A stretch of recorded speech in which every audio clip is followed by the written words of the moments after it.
saudara pemirsa, sebelum saya menyampaikan firman untuk saudara-saudara sekalian, saya ingin menyampaikan sebuah lagu kiranya menjadi berkat untuk saudara-saudara sekalian.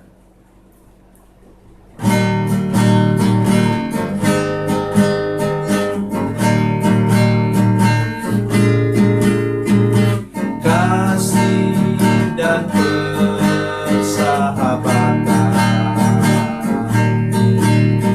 dalam kasih Yesus Tuhanku,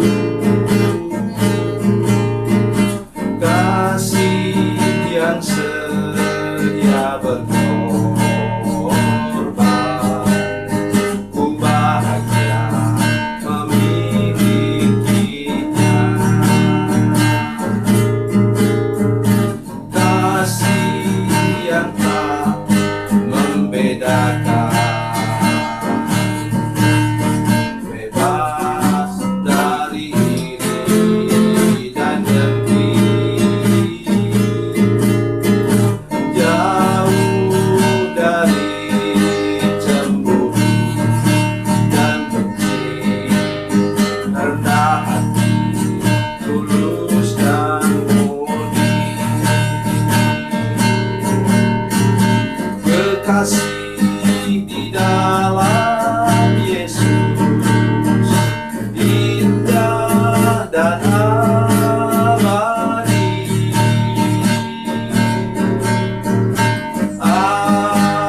Anugerah dari Tuhanku di dalam kasih dan darahnya.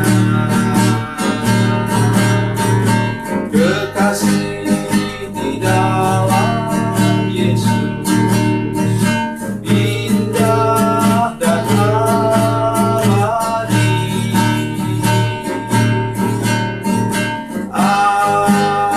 Anugerah dari Tuhanku di dalam kasih dan darahnya.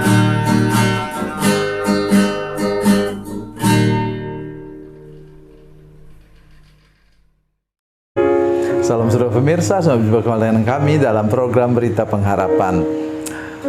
Saudara pemirsa, seringkali kita tidak sadar bahwa kita memang sudah bertobat, sudah lahir baru, sudah lepaskan dari kutuk.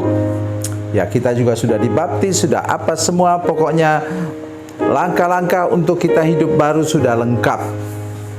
Dan kita sudah menunjukkan pertumbuhan rohani yang benar. Tetapi kita lupa kita masih di sini dalam tubuh daging ini. Dan itu yang akan kita dengar sebentar supaya kita menang atas segala kelemahan daging kita. Mari kita berdoa. Bapa, dalam nama Yesus, terima kasih untuk kesempatan mendengarkan firman Tuhan yang luar biasa hari ini. Berkati kami dengan firman Tuhan ini Tuhan, beri kami hidup berkemenangan, terus bertumbuh secara rohani, dan buatlah kehidupan kami hari ini menang atas semua keinginan daging, kelemahan daging kami. Dalam nama Yesus, haleluya, amin. Saudara pemirsa, mari kita baca Alkitab kita dari Perjanjian Baru, Injil Matius pasal 26 ayat 41. Injil Matius pasal 26 ayat 41, demikian bunyi firman Tuhan, berjagalah dan berdoalah supaya kamu jangan jatuh ke dalam pencobaan. Roh memang penurut, tetapi daging lemah. Amin. Kapan Yesus menegur mereka? Ketika mereka dua kali mereka tidak sanggup berjaga atau berdoa bersama dengan Yesus di Taman Getsemani itu. Dan kemudian Tuhan Yesus mengatakan kepada mereka terakhir, dan dikatakan, tidurlah dan lihat, orang yang menyerahkan aku sudah dekat. Kenapa demikian? Ini rahasianya di sini. Mereka sudah ikut Yesus selama berapa lama? 3,5 tahun. Ikut makan, tidur, berjalan, melihat mujizat Tuhan yang luar biasa. Terutama, ya, mereka sudah pernah minum air sumur yang bau tanah yang Tuhan Yesus ubah menjadi air anggur manis. Kemudian mereka sudah pernah melihat dengan mata kepala sendiri bagaimana Lazarus yang sudah busuk itu kemudian dibangkitkan Yesus. Yang lebih dahsyat lagi, ketika mereka hampir tenggelam dihantam badai, hanya dengan 2 patah kata Yesus kemudian badai itu berhenti. Tetapi sekarang saudara sekalian, lihat menghadapi Yesus yang mati di kayu salib itu, menghadapi duka cita yang sedemikian rupa, menghadapi rasa kehilangan yang sedemikian rupa, maka kemudian muncul lagi batu-batu dari sungai air hidup itu. Yaitu apa? Kelemahan tubuh mereka, kelemahan daging ini kemudian muncul kembali. Saudara pemirsa, saya ingin ingatkan kita semua hari ini bahwa tidak peduli kita siapa. Mungkin saudara hamba Tuhan, mungkin sudah hamba Tuhan tua seperti saya. Tapi ingat saudara sekalian, duka cita, merasa kehilangan boleh jadi pasanganmu, boleh jadi orang yang engkau cintai, boleh jadi orang yang tempat engkau bergantung selama ini, misalnya orang tua. Itu kemudian meninggal,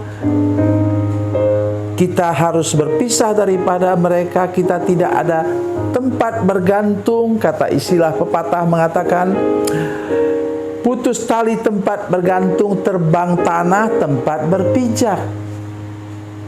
Memang kehidupan kita seperti itu. Ada waktunya kita melewati situasi seperti itu. Saudara pemirsa, firman Tuhan ini menolong kita semua. Roh memang penurut, roh kita memang penurut, itu pakai roh kecil. Roh memang penurut, tetapi daging lemah. Saudara pemirsa, jalan keluarnya bagaimana? Alkitab mengatakan dalam Roma pasal 12 ayat 2, berubahlah oleh pembaharuan budimu. Akal budi kita itu harus diubah, dibaharui oleh Tuhan. Daya tahan pikiran kita itu sehingga ketika kita mengalami ketegangan yang luar biasa tidak sampai putus saraf kita. Dan hati kita juga demikian. Ya, hati kita punya daya tahan luar biasa. Karena Tuhan sudah bertahta di sana kan? Mari kita sungguh-sungguh lebih serius lagi bersama-sama dengan Tuhan hari ini ketika kita mendengarkan firman Tuhan ini. Yang kedua ialah bagaimana caranya? Galatia 5 ayat 22-23 mengatakan bahwa Roh Kudus yang sudah ada dalam roh kita itu, menguasai roh kita itu, memberi kita buah Roh Kudus. Buah itu apa? Kasih, sukacita, damai sejahtera. Ini 3 dulu lah. Kasih, sukacita, damai sejahtera. Kekuatan kasih itu yang terutama adalah pengampunan. Yang kedua ialah sukacita. Firman Tuhan mengatakan bahwa hati yang gembira adalah obat yang manjur. Dari mana ayatnya? Dari Amsal pasal 17 ayat 22. Obat yang manjur. Terus kemudian dalam firman Tuhan dalam Nehemia pasal 8 ayatnya yang ke-16 mengatakan bahwa sukacita dari Allah itulah kekuatanmu atau perlindunganmu. Artinya kalau kita punya sukacita yang asli dalam hati kita, yang tidak terpengaruh oleh situasi, mungkin sudah berduka cita sebentar, tetapi sesudah itu saudara sekalian, engkau sanggup meneruskan perjalanan lagi bersama-sama dengan Tuhan. Jadi tolong jangan pernah lupa akan hal itu saudara sekalian. Mari kita belajar bersama-sama, percaya bersama-sama kepada Tuhan yang ajaib, yang mengasihi saudara sekalian. Itulah pesan firman Tuhan hari ini yang nomor 1. Jadi hari ini yang ketiga adalah damai sejahtera, Salom. Salom dari Tuhan itu tidak bisa dikuasai oleh situasi keadaan kita. Tetapi Shalom itu tetap memberi kita damai sejahtera, ketenangan walaupun menghadapi badai. Itulah yang membuat kita bisa melewati segala macam kesulitan dan badai seperti yang dialami oleh para murid di sini. Dan satu lagi, fokus terus kepada Yesus. Yesus itu hidup, dan bila kekasih kita, orang yang kita cintai itu meninggal dalam Tuhan, maka kitalah yang harus menyiapkan diri benar-benar nanti supaya kita bisa bertemu di surga dengan mereka. Itu pesan firman Tuhan. Jangan biarkan duka cita, merasa kehilangan, dan banyak hal yang lain. Tadi saya katakan dengan putus tali tempat bergantung, terbang tanah tempat berpijak, membuat kita kemudian kelimpungan dan jatuh ke jurang. Bertahanlah, karena Tuhan Yesus sudah ada dalam hati kita, bertahta di sana. Tuhan Yesus memberkati, Tuhan Yesus baik. Mari kita berdoa. Bapa, dalam nama Yesus, terima kasih untuk firman Tuhan hari ini. Kami percaya bahwa Tuhan menolong kami semua untuk mengerti bahwa situasi dan kondisi tidak mampu mengalahkan kami, tidak mampu membuat kami terpuruk, tetapi kuasa Roh Kudus membuat kami menang mengatasi segala sesuatu. Dalam nama Yesus, haleluya, amin.